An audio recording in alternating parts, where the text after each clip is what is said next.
So ಗೆಳೆಯರೆ, ಇತ್ತೀಚೆಗಷ್ಟೇ ಚೀನಾವು ವೈಟ್ ಎಂಪರರ್ ಅನ್ನೋ ಹೆಸರನ್ನ ತನ್ನ 6th ಜನರೇಷನ್ ಫೈಟರ್ ಜೆಟ್ ಮಾಡಿದೆ ಅನ್ನೋ ಒಂದು ಸುದ್ದಿ ಬಂದಿತ್ತು. ಇದರಿಂದಾಗಿ ಭಾರತದಲ್ಲಿನ ಬಹಳಷ್ಟು ಜನರು ಬಹಳ ನಿರಾಶೆಗೊಂಡಿದ್ರು. ಹೆಂಗಂದ್ರೆ ಚೀನಾಕ್ಕಿಂತ ನಾವು ಬಹಳ ಹಿಂದೆ ಉಳಿದಿದ್ದೀವಿ, ಅಥವಾ ಎಲಿಟ್ ಟೆಕ್ನಾಲಜಿಯ ವಿಷಯಗಳ ಬಂದಾಗಲೆಲ್ಲ ಭಾರತವು ಬಹಳ ಹಿಂದೆ ಉಳಿದು ಬಿಡ್ತದೆ. ಇದರಿಂದ ಚೀನಾದೊಂದಿಗೆ ಹೇಗೆ ಕಾಂಪೀಟ್ ಮಾಡೋಕೆ ಆಗತ್ತೆ ಅಂತ. ಸೊ ನಾನು ನಿಮ್ಗೆ ಹೇಳೋದಾದ್ರೆ ಖಂಡಿತ ಈ ರೀತಿ ಅಲ್ಲ. ಯಾಕಂದ್ರೆ ನಮ್ಮ DRDO ವಿಜ್ಞಾನಿಗಳು ಇವತ್ತಿಗೆ ಜಗತ್ತಿಗೆ ಇದರ ಒಂದು ಅದ್ಭುತ ಉದಾಹರಣೆಯನ್ನ ಪ್ರಸ್ತುತಪಡಿಸಿದ್ದಾರೆ. ಆಕ್ಚುಲಿ ಯುದ್ಧ ವಿಮಾನಗಳ ವಿಷಯದಲ್ಲಿ ಸ್ಟೆಲ್ತ್ ತಂತ್ರಜ್ಞಾನವನ್ನ ಅತ್ಯುತ್ತಮ ಎಂದು ಪರಿಗಣಿಸಲಾಗ್ತದೆ. ಅಂದ್ರೆ ಇದಕ್ಕಿಂತ ಇನ್ನೊಂದಿಲ್ಲ, ಇದು ಸುಪ್ರೀಂ ಟೆಕ್ನಾಲಜಿ ಆಗಿದೆ. ಅದೇ ರೀತಿ ಕ್ಷಿಪಣಿಗಳ ವಿಷಯದಲ್ಲಿ ಹೈಪರ್ಸೋನಿಕ್ ಮಿಸೈಲ್ಗಳನ್ನ ಸುಪ್ರೀಂ ಎಂದು ಪರಿಗಣಿಸಲಾಗ್ತದೆ. ತಂತ್ರಜ್ಞಾನದ ಕ್ಷಿಪಣಿಗಳ ವಿಷಯದಲ್ಲಿ ಜಗತ್ತಿನಲ್ಲಿ ಇದಕ್ಕಿಂತ ಅಪಾಯಕಾರಿಯಾದದ್ದು ಬೇರೊಂದಿಲ್ಲ. ಹಾಗೂ ಅದನ್ನು ಅಪಾಯಕಾರಿಯಾಗಿಸುವುದು ಅದನ್ನು ಹೊಡೆದುರುಳಿಸದಿರುವ ಸಾಮರ್ಥ್ಯ. ಒಮ್ಮೆ ನೀವು ಯೋಚನೆ ಮಾಡಿ ನೋಡಿ, ಈ ಹೈಪರ್ಸೋನಿಕ್ ಕ್ಷಿಪಣಿಗಳನ್ನು ತಯಾರಿಸಿ 10 ವರ್ಷಗಳಿಗಿಂತ ಹೆಚ್ಚು ಸಮಯ ಕಳೆದಿದೆ. ಹೈಪರ್ಸೋನಿಕ್ ಕ್ಷಿಪಣಿಗಳನ್ನು ರಷ್ಯಾವೇ ಮೊದಲ ಬಾರಿಗೆ A1 ಗಾರ್ಡ್ ಅನ್ನೋ ಹೆಸರಿನ ಕ್ಷಿಪಣಿಯನ್ನು ತಯಾರಿಸಿದ್ದು. ಅಂದಿನಿಂದ ಇಂದಿನವರೆಗೆ ಯಾವುದೇ ದೇಶವು ಹೈಪರ್ಸೋನಿಕ್ ಮಿಸೈಲ್ಸ್ ಮಾಡುವುದಕ್ಕಾಗಿ ಸಾಧ್ಯವಾಗಿಲ್ಲ. ಇನ್ಕ್ಲೂಡಿಂಗ್ ಅಮೆರಿಕ ಪ್ರತಿ ವರ್ಷ ತನ್ನ ಸೈನ್ಯಕ್ಕಾಗಿ $1 ಟ್ರಿಲಿಯನ್ ಖರ್ಚು ಮಾಡುವ ಅಮೆರಿಕ ಈ ಕ್ಷಿಪಣಿಗಳನ್ನು ನಿಲ್ಲಿಸುವುದಕ್ಕೆ ಮೆಕ್ಯಾನಿಸಮ್ ಸಿದ್ಧಪಡಿಸಲು ಸಾಧ್ಯವಾಗಲಿಲ್ಲ. ಅಂದರೆ ಇವತ್ತಿಗೆ ಯಾವುದೇ ದೇಶದ ವಿರುದ್ಧ ಹೈಪರ್ಸೋನಿಕ್ ಕ್ಷಿಪಣಿಯನ್ನು ಲಾಂಚ್ ಮಾಡಿದಾಗ ಅದನ್ನು ತಡೆಯೋದಕ್ಕೆ ಯಾರಿಂದಲೂ ಸಾಧ್ಯವಿಲ್ಲ. ಅದು ತನ್ನ ಗುರಿಯನ್ನು ಮುಟ್ಟುತ್ತದೆ.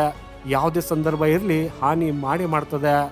ಆದರೆ ನಾನು ನಿಮಗೆ ಹೈಪರ್ಸೋನಿಕ್ ಕ್ಷಿಪಣಿಯನ್ನು ಹೊಡೆದುರುಳಿಸುವ ಮೊದಲ ದೇಶ ಭಾರತವಾಗಲಿದೆ ಅನ್ನೋದನ್ನು ಹೇಳಿದರೆ ನೀವು ಅದನ್ನು ನಂಬ್ತೀರಾ? ನೀವು ನಂಬಲ್ಲ. ಆದರೆ ನೀವು ನಂಬಲೇಬೇಕು. ಯಾಕಂದರೆ ಈಗ DRDO ಆಂಟಿ ಹೈಪರ್ಸೋನಿಕ್ ಕ್ಷಿಪಣಿಯನ್ನು ತಯಾರಿಸಿದೆ. ಹೌದು ಗೆಳೆಯರೆ, ಇದು ಎಂಥ ಒಂದು ಮಿಸೈಲ್ ಆಗಿದೆ ಅಂದರೆ ಹೈಪರ್ಸೋನಿಕ್ ಕ್ಷಿಪಣಿಗಳನ್ನು ಇದು ಹೊಡೆದುರುಳಿಸಿದೆ. ಅದಕ್ಕಾಗಿ ಇದನ್ನು ಆಂಟಿ ಹೈಪರ್ಸೋನಿಕ್ ಅಂತ ಕರೆಯಲಾಗ್ತದೆ. ಆದಾಗ್ಯೂ ಇನ್ನೂ ಅದರ ಹೆಸರು ಕನ್ಫರ್ಮ್ ಆಗಿಲ್ಲ. ಇದರ ಟೆಸ್ಟಿಂಗ್ ನಂತರವೇ ನಮಗೆ ಗೊತ್ತಾಗಲಿದೆ. ಆದರೆ ಪ್ರಸ್ತುತ ಅದರ ಅಭಿವೃದ್ಧಿಯು ಕೊನೆಯ ಹಂತದಲ್ಲಿದೆ ಅನ್ನೋ ವರದಿಗಳು ಬಂದಿವೆ. ಬಹುತೇಕ ಇದು ಸಿದ್ಧವಾಗಿದ್ದು ಆದಷ್ಟು ಬೇಗ ಭಾರತವು ಇದರ ಟೆಸ್ಟಿಂಗ್ ಅನ್ನು ಕೂಡ ಮಾಡಬಹುದು.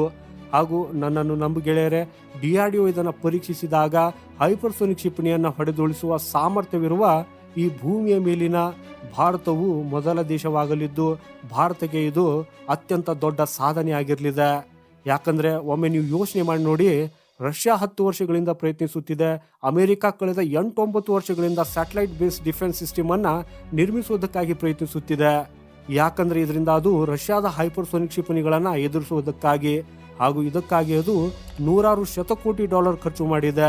ಹೌದು ಗೆಳೆಯರೆ, ಆದರೂ ಇದರ ಹೊರತಾಗಿಯೂ ಯಾರು ಯಶಸ್ವಿಯಾಗಲಿಲ್ಲ. ಭಾರತವು ಅಮೆರಿಕ, ರಷ್ಯಾ ಮತ್ತು ಚೀನಾವನ್ನು ಸೋಲಿಸುವ ಮೂಲಕ ವಿಶ್ವದ ನಂಬರ್ 1 ಡಿಫೆನ್ಸ್ ಮೆಕ್ಯಾನಿಸಮ್ ಅನ್ನು ಹೊಂದಿರುವ ಮೊದಲ ದೇಶವಾಗ್ತದೆ. ಅದಕ್ಕಾಗಿಯೇ ಭಾರತಕ್ಕೆ ಹೆಚ್ಚಿದ್ದನ್ನೇನು ಮಾಡಬೇಕಾಗಿಲ್ಲ. ಅದು ತನ್ನ ಸ್ಟೆಲ್ತ್ ಡಿಪಾರ್ಟ್ಮೆಂಟ್ ಅನ್ನು ಮಾತ್ರ ಫಿಕ್ಸ್ ಮಾಡಬೇಕಾಗಿದೆ.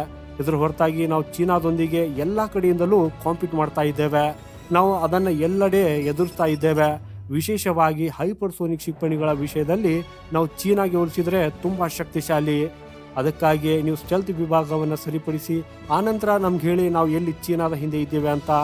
ಹಾಗೂ ನೋಡಿ ಗೆಳೆಯರೆ, ನಮ್ಮ ವಿಜ್ಞಾನಿಗಳು ನೀವು ಅವರನ್ನು ಸಪೋರ್ಟ್ ಮಾಡಿದರೆ, ಅಂದರೆ ನೀವು ಅವರಿಗೆ ಸ್ವಲ್ಪ ಫಂಡನ್ನು ಕೊಟ್ಟರೆ, ಬಹಳ ಬೇಡ ಸ್ವಲ್ಪ ಪ್ರಮಾಣದಲ್ಲಿಯೂ ಕೊಟ್ಟರು ಅವರು ನಿಮಗೆ ರಿಸಲ್ಟನ್ನು ಕೊಡ್ತಾರೆ ಅನ್ನೋದನ್ನು ಮತ್ತೆ ಮತ್ತೆ ಸಾಬೀತುಪಡಿಸಿದ್ದಾರೆ. ಹೈಪರ್ಸೋನಿಕ್ ಡೆವಲಪ್ಮೆಂಟಲ್ಲಿ ನಾವು ಅವರಿಗೆ ಹಣವನ್ನು ನೀಡಿದ್ದೇವೆ, ನಾವು ಸ್ವಲ್ಪ ಸಮಯವನ್ನು ನೀಡಿದ್ದೇವೆ. ಹಾಗೂ ಅದರ ಪರಿಣಾಮವೇ ನಾವು ಇತ್ತೀಚೆಗೆ ಹೈಪರ್ಸೋನಿಕ್ ಕ್ಷಿಪಣಿಯನ್ನು ತಯಾರಿಸಿದ್ದು ಅದನ್ನು ಈಗ ಯಶಸ್ವಿಯಾಗಿ ಪರೀಕ್ಷಿಸಿದ್ದೇವೆ. ನಮ್ಮ ಹತ್ತಿರ ಹೈಪರ್ಸೋನಿಕ್ ಟೆಕ್ನಾಲಜಿ ಬಂದಿದ್ದು ಇನ್ನು ಈಗ ಎಂಥ ಟೆಕ್ನಾಲಜಿಗಳು ಬರಲಿದೆ ಅಂದರೆ ಅವುಗಳು ಹೈಪರ್ಸೋನಿಕ್ ಕ್ಷಿಪಣಿಗಳನ್ನು ತಡೆಯುವಂಥದ್ದು ಆಗಿರಲಿದೆ.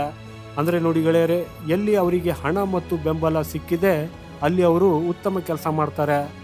ಒಂದು ವೇಳೆ ಅವರಿಗೆ ನೀವು ಹಣ ಕೊಡದಿದ್ರೆ, ಸಪೋರ್ಟ್ ಮಾಡದಿದ್ರೆ ಅವರು ಎಲ್ಲಿಂದ ಸ್ಟೆಲ್ತ್ ಫೈಟರ್ ಪ್ಲೇನ್ಗಳನ್ನು ಮಾಡೋಕೆ ಆಗ್ತದೆ ಹೇಳಿ? ಅದಾಗಿಯೂ ನನ್ನ ಈ ಒಪಿನಿಯನ್ನ ನೀವು ಒಪ್ತೀರಾ? ಹೌದು ಅಥವಾ ಇಲ್ಲ ಅಂತ ಕಮೆಂಟ್ ಮಾಡೋದ್ರ ಮೂಲಕ ಖಂಡಿತ ನಮಗೆ ತಿಳಿಸಿ. ಅಥವಾ ಈ ಸಂಪೂರ್ಣ ಸುದ್ದಿಗೆ ನಿಮ್ಮ ವೈಯಕ್ತಿಕ ಅಭಿಪ್ರಾಯ ಏನಾದರೂ ಇದ್ದರೆ ನಮಗೆ ತಿಳಿಸಿ. ಈ ರೀತಿಯ ಭಾರತಕ್ಕೆ ಸಂಬಂಧಪಟ್ಟಂಥ ಮಾಹಿತಿಗಾಗಿ ಈ ವಿಡಿಯೋನ ಲೈಕ್ ಮಾಡೋದು, ಚಾನೆಲ್ ಸಬ್ಸ್ಕ್ರೈಬ್ ಮಾಡೋದನ್ನು ಮರೆಯದಿರಿ. ವಂದೇ ಮಾತರಂ, ಭಾರತ್ ಮಾತಾ ಕಿ ಜೈ.